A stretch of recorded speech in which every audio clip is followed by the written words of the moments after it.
আনুষ্ঠানিক প্রচারণা শুরু না হলেও ভোটারদের কাছে ছুটে যাচ্ছেন মাদারীপুর ২ আসনের প্রার্থীরা। তাদের মতে আসন্ন জাতীয় নির্বাচনের জন্য অধীর আগ্রহে অপেক্ষা করছেন ভোটাররা।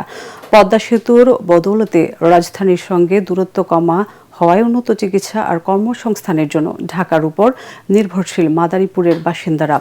জেলা প্রতিনিধি শফিক স্বপনকে সাথে নিয়ে মাদারীপুর থেকে ফিরে রিপোর্ট করছেন মিজান শাহজাহান। ভূমিকম্প সহনীয় মোস্ট ডিউরেবল দেশের প্রথম থার্মেক্স রড সালাম স্টিল। সালাম স্টিল বোঝে durability. Salam Steel most durable steel. Padma Setu পার হয়ে একটু ডানে যেতেই সালাম স্টিল ভোটের গাড়ির চাকা স্পর্শ করল মাদারীপুরের মাটি। সড়কের দুই পাশে হরেক রকম সবজি ও মৌসুমি ফসলের মাঠ, খেজুর গাছে রসের হাড়ি। এসব দৃশ্য দেখে মনের অজান্তে ভেসে ওঠে পল্লীকবি জসিমউদ্দিনের নকশিকাঁথার মাঠের কথা। আরিয়ালখা নদী পার হয়ে সালাম স্টিল ভোটের গাড়ি এখন মাদারীপুর সদরে। সদর ও রাজুর নিয়ে গঠিত সংসদীয় আসন মাদারীপুর ২। এ আসনে বিএনপি মনোনীত প্রার্থী জাহানদার আলী জাহান বলেন, ধানের শীষের জোয়ার বইছে জেলা জুড়ে।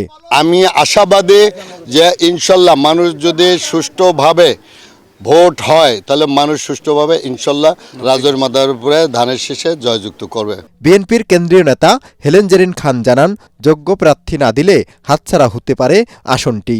প্রিয় নেতা, আপনি পুনর্বিবেচনা করবেন, এই এলাকার মানুষকে হতাশ করবেন না। এই এলাকার মানুষ সত্যিকার অর্থে যাকে ভালোবাসে, যার দ্বারা এলাকার অনেক উন্নয়ন হবে, তাকে আপনি মনোনয়ন দিবেন।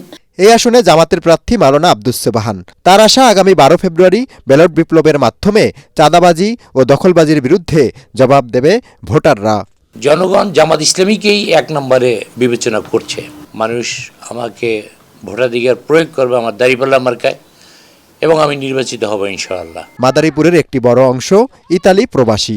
পাট চাষ আর খেজুরের গুড় উৎপাদন করে জীবিকা নির্বাহ করা অনেকেই এখন অদক্ষ জনশক্তি হয়ে পাড়ি জমাচ্ছেন প্রবাসে। পদ্মা সেতু হওয়ার কারণে এই আসনের বাসিন্দারা সামান্য অসুস্থ হলেই ছুটে যান ঢাকা, আর কর্মসংস্থানের জন্য হয় যান ঢাকা, না হয় ইতালি। এখানকার ভোটাররা বলছেন, আগামীতে যিনি সংসদ সদস্য নির্বাচিত হবেন তার কাছে তাদের দাবি যেন এখানে একটি উন্নত হাসপাতাল গড়ে তোলা হয়, তাদেরকে যেন আর ঢাকামুখী না হতে হয়।